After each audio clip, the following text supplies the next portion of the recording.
video is sponsored by STS Footwear. Footwear of the fans, by the fans, for the fans. Get your own Gator sneakers at stsfootwear.com and use the code GTFans for $15 off at checkout. Breakthrough game for you? I guess so, in a way.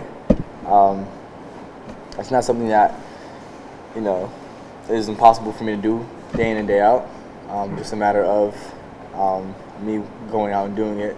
Coach White expects me to do those things every single day as far as rebounding for my team and kind of being that energy and providing certain attributes to the game. So if I continue to do those things, I'm not saying it won't happen again.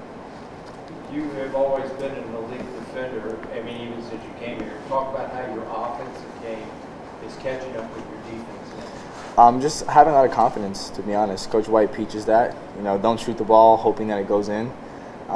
Attack the rim and shoot the ball like it's going to go in. So he talks to me about that every single day, and we work on little things day in and day out. So that kind of carries out to the game. How much do you think Andrew is kind of taking over as the leader here?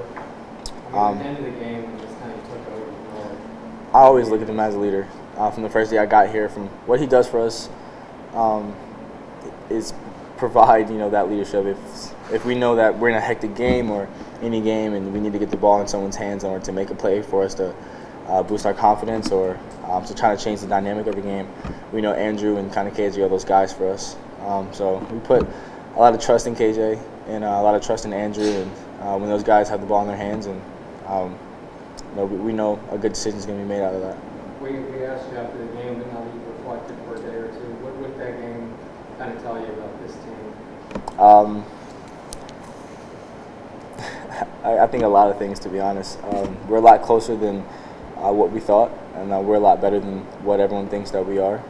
Obviously, everyone on the outside looking in is going to say, Florida's had a breakout or, things amongst those lines. But, Coach White kept his tempo, and we kept our tempo throughout that game. And it's in the past now, and it's time for us to move on and get ready for tomorrow. Scottie, I would think as a freshman, the first time you signed, everything was a bunch of new experience and adventures. Your first game, first time you played a team like FSU, going to UConn, that game, first SEC game, now you got the first SEC game.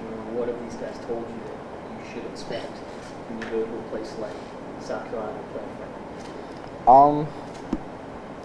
Not anything. I think the message going into tomorrow's game is not anything different from anything that's told us before.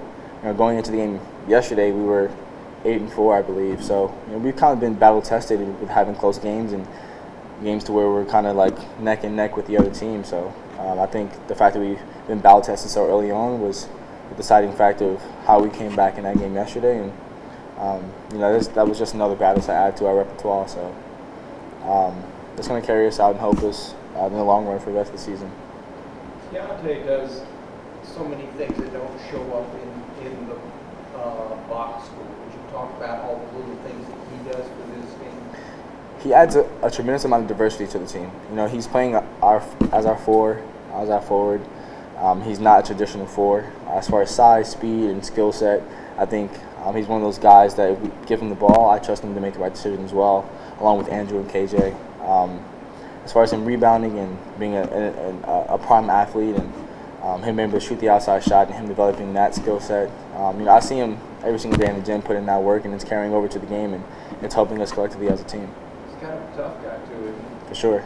He kind of brings that to the forefront for us, and we feed off that.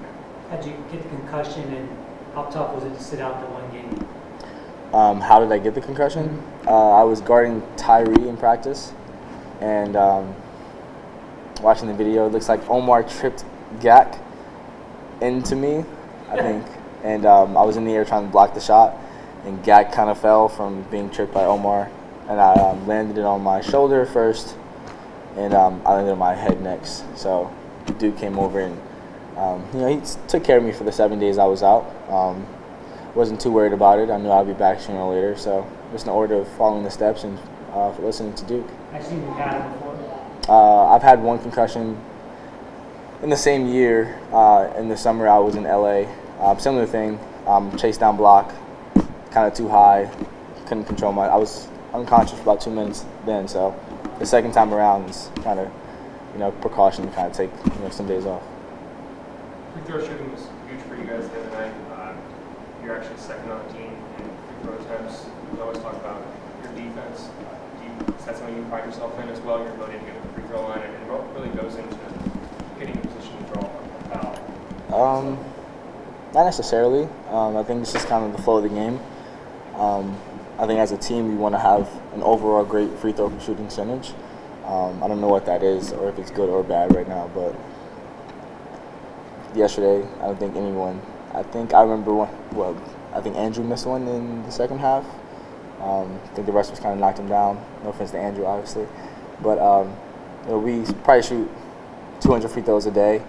And if we don't reach above 80%, we run in practice. So I think in the back of our minds when we're shooting in games, we don't want to run. So that kind of obviously helps.